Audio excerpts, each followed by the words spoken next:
There was a young medical house officer working in one of the Nigerian tertiary hospitals who shared a very touching story that ties to today's topic. One day, while he was on call at the accident and emergency department, a middle-aged man pushed a woman on a wheelchair to the desk where the doctor was sitting and documenting some details about a patient he had seen earlier. The woman in the wheelchair looked very frail. She was mildly trembling and could barely mutter any word. She looked quite elderly. She's probably his mother, the young doctor guessed. Despite being busy, the doctor quietly admired the man who looked to be at least financially comfortable but still had time to take care of this woman. Mothers and sons, he thought to himself again. But as soon as he started taking the medical history of the patient, that is, asking relevant medical questions in order to arrive at a diagnosis, the doctor was surprised to find out that the woman was a middle-aged woman in her late 40s. She was also the man's wife and not his mother. The simple conclusion was that this woman had been battling health conditions for years to look like this, but upon finding out when the illness started, he was shocked again. This woman was very healthy 9 months before that day that she came to the hospital, and was also full of life. But one day, 9 months ago, she felt, let me stress that word again, felt a lump on her breast. Being a very health conscious woman, she immediately sought for medical help from a doctor who, after some investigations, told her the grim news that she had breast cancer. Unfortunately, the treatment that was commenced was not successful, and that was why they came to this tertiary institution to seek for help. Breast cancer is a disease where abnormal breast cells grow out of control and form tumors. If left unchecked, the tumors can spread throughout the body and become fatal. Breast cancer caused 685,000 deaths globally in 2020. 2.3 million women were diagnosed with the disease that year. It is important to note that breast cancer occurs in every country in the world, and for many health workers, especially for those in developing countries, women with this disease usually come at a later stage when little can be done. And one of the ways to detect the disease early is by women performing the next health action in this video, which is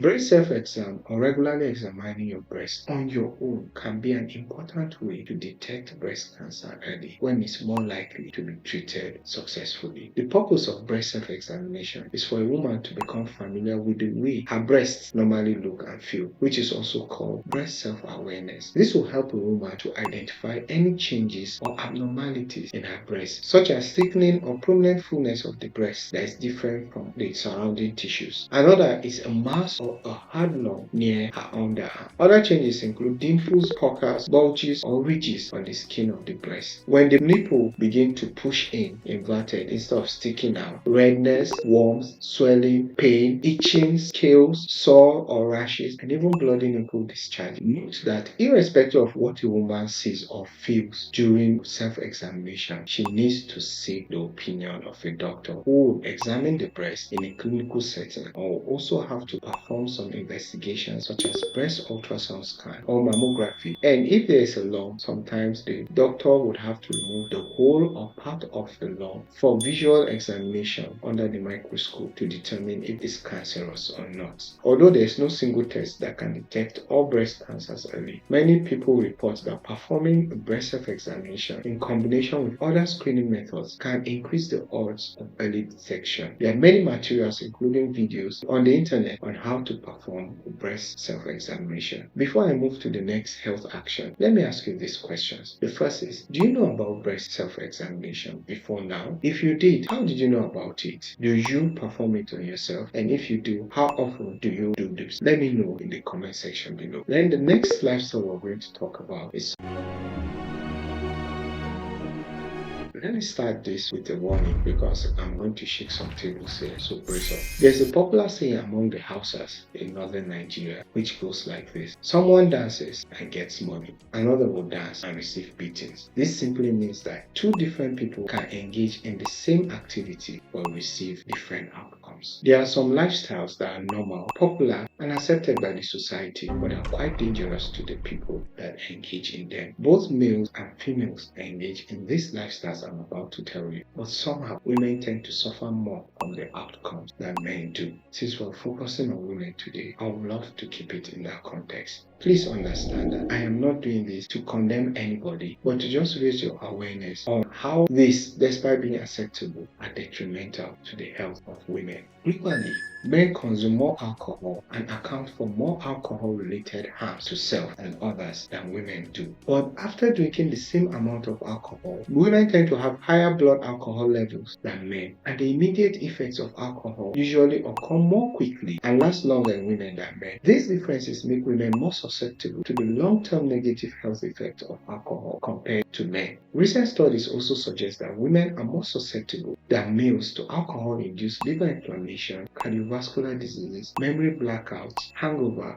and certain cancers. Alcohol drinking during pregnancy also increases the risk of having a baby with fetal alcohol spectrum disorder. The most severe form is fetal alcohol syndrome, which is associated with intellectual disabilities and birth defects. Also, excessive alcohol use increases the risk of miscarriage, stillbirth, premature delivery, and sudden infant death syndrome. Although the prevalence of smoking is somewhat greater among men than women, women usually have a higher risk of smoking-related morbidity and mortality, and also face different barriers towards smoking cessation that warrant intervention. Women have additional risk for gender-specific cancers from smoking of cigarettes. A recent study observed a 9% and 60% increased risk of breast cancer among former smokers and current smokers respectively, compared to women that had never smoked. Although current smoking was not significantly associated with acquiring the human papilloma virus, it was associated with an increased risk of high-grade cervical intraepithelial neoplasia, suggesting that smoking may increase the risk of progression from HPV to CIN. Although smoking increases the risk of coronary heart disease for both genders, several studies have noted gender differences in the association between smoking and cardiovascular health. Women who smoke have a 25% greater increased risk of coronary heart disease than their male counterparts. Also, among women and infertile couples undergoing in vitro fertilization, female smokers have significantly lower anti-mullerian hormone levels and antral follicle counts and worse overall in vitro fertilization outcomes than their non-smoking counterparts. A study done among Canadian women showed that women who smoke have a 1.7-fold increased prevalence of asthma compared to female non-smokers, whereas for males, there's no significant relationship between smoking and asthma. Women smokers may also have higher rates of urinary incontinence compared to female non-smokers. There was also increased urgency and frequency, observed to be approximately 3 times more common in current smokers than never smokers. Women with high-risk sexual behaviors have several reproductive health concerns, including unwanted pregnancy, infertility, abortion, STIs, and HIV, among others. Studies have established that women have a higher biological risk for contracting STIs and HIV than men, with a higher probability of transmission from men to women than vice versa.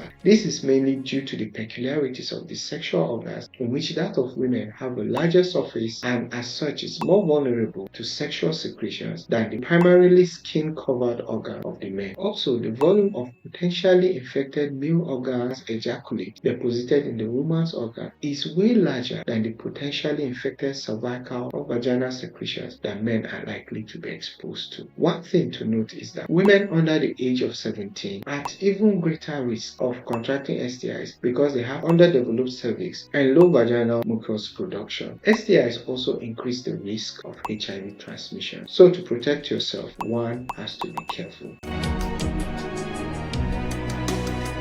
Being sad is a normal reaction to difficult times in life, but usually the sadness goes away within a little time. Depression is different. It is a mood disorder that may cause severe symptoms that can affect how someone feels, thinks, and handles daily activities such as sleeping, eating, or walking. Depression is more common among women than men, likely due to certain biological, hormonal, and social factors that are unique to women, such as puberty due to the fluctuating hormones, premenstrual problems such as menstrual cramps, irritability, headaches, and the rest. Some even experience premenstrual dysphoric disorder, which requires medical intervention. Pregnancy, delivery, and childcare also predispose women to depression, and some social factors which include unequal power and status, work overload for career women because they mix work and home duties, among others, further predispose women to depression. Depression is more than twice as prevalent in young women than men, but this ratio decreases with age. In a study of Dizer polyzygotic twins, women displayed more sensitivity to interpersonal relationships, whereas men displayed more sensitivity to external career and goal-oriented factors. Women also experienced specific forms of depression-related illnesses, including the earlier mentioned premenstrual dysphoric disorder, postpartum depression, postmenopausal depression, and anxiety. Despite this, the underlying mechanisms for why women are more affected still remain unclear. Thus, treatment specific to women is still yet to be developed. Because as we've seen, women are generally at higher risk of developing depression and anxiety. Extra care should be taken towards eradicating or minimizing the triggers for this disease, and we all